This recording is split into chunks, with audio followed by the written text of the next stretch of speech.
From KUNC and the NPR network, this is In The NoCo. I'm Erin O'Toole. A bill being discussed at the State House would allow religious organizations to use their properties to build housing developments. It's an idea some state lawmakers see as an opportunity. Supporters say it would help alleviate Colorado's housing shortage, using thousands of acres of available church-owned property around the state. KUNC's Stephanie Daniel has been reporting on this issue, and she spent time visiting a church in Fort Collins that did a version of this idea. And it hopes this development will create a sense of community for future residents and church members. She joins us now to share the story of how that church got into the real estate business and how viable it might be for other Colorado religious groups. Stephanie, welcome to In The NoCo. Hi, Erin. Thanks for having me. Stephanie, there is sort of a national movement that sees churches converting their land into housing. And I love this name. It's sometimes called YIGBY, or Yes in God's Backyard. Where does that name come from? Yeah. So first I want to bring up NIMBY, which most people have heard of, which is not in my backyard. Right. And it's a phrase that refers to people who are opposed to something they don't want to be built in their neighborhood. Sure. Something like, a methadone clinic, a homeless shelter, or affordable housing. So YIGBY, Yes in God's Backyard, is the opposite of this. It empowers houses of worship to use their land to create affordable housing. And the movement started about 5 years ago in San Diego at this church, Bethel AME, which is the oldest Black church in San Diego. And the senior pastor thought that this parcel of land that they had could be repurposed to help house the city's growing homeless population. And they built affordable housing for seniors and veterans. And the movement has started to spread. And in fact, it's made its way to Colorado and the state legislature.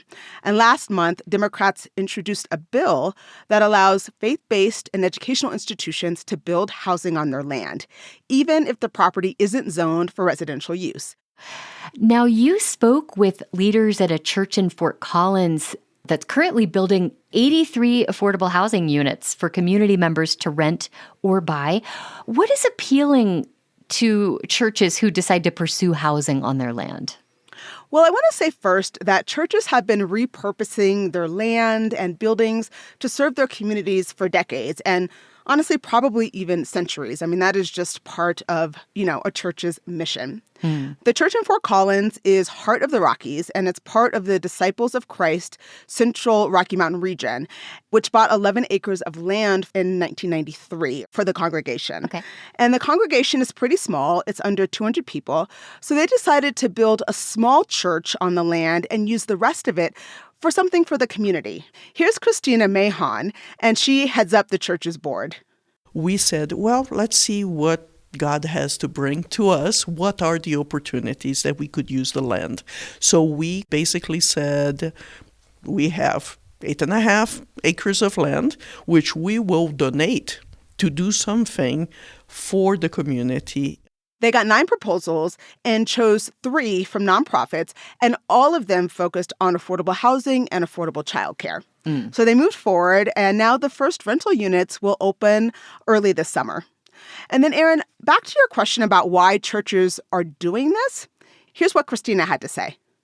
Christ told us to be disciples, to follow him and love God, love your neighbors. When you see someone that is naked, clothe them. When you see someone that doesn't have food, feed them. When you see someone that is in prison, visit them. We are called to do that. So, Stephanie, just to be clear, did the church sell their land, or did they, for instance, lease it to a developer? So they actually donated the land to these organizations, and they are now developing it. Okay, so Heart of the Rockies donated the land to these 3 organizations. Construction is going on now. It sounds like local government leaders are supportive of the project. Yes. What can you tell us about the bill that's working its way through the state legislature? And how much control would it leave with local governments? So the bill grants an administrative review process for not only faith-based organizations, but as I mentioned earlier, also public schools and public colleges and universities that want to dedicate part of their land for housing.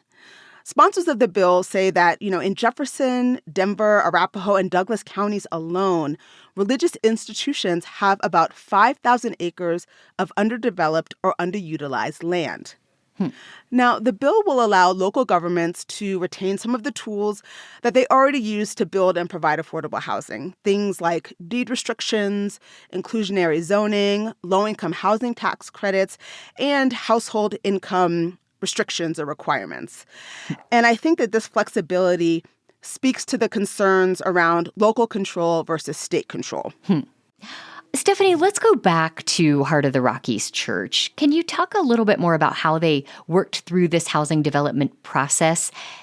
And, what did church leaders learn and what does success look like for them? The housing development is called Heartside Hill, and it will provide a diversity of housing types at different income levels.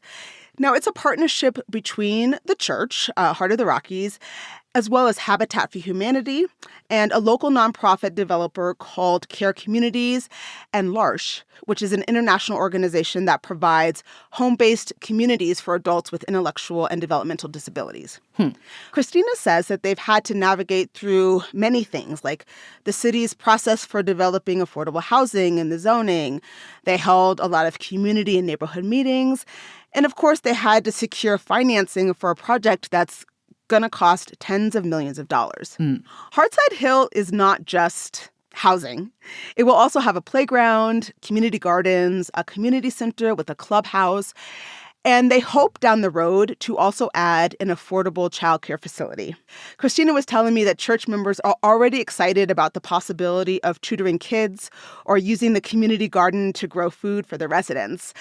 And as Christina says, this is all just part of their mission as Christians and people of faith. It sounds like a true community effort. Yes, definitely. That is what they're building there.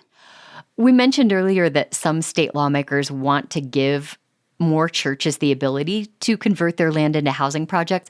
Why does state government need to get involved in making policy around this? Do you have a sense of how much this might do to help provide more affordable housing to counteract the housing shortage Colorado has?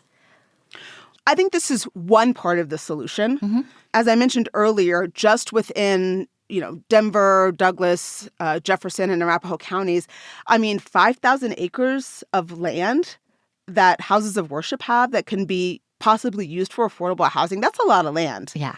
But yeah, I think this is a great way to help a problem that is going to take a lot of different solutions to get to where we need to be with housing all of the members of our communities.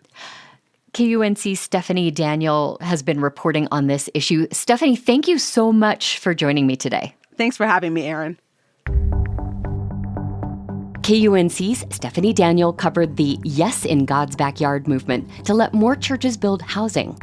There's a bill being considered by state lawmakers that would allow more of it in Colorado. Find out more in our show notes and at KUNC.org. That's it today for In The NoCo. I'm Erin O'Toole. Thanks so much for listening.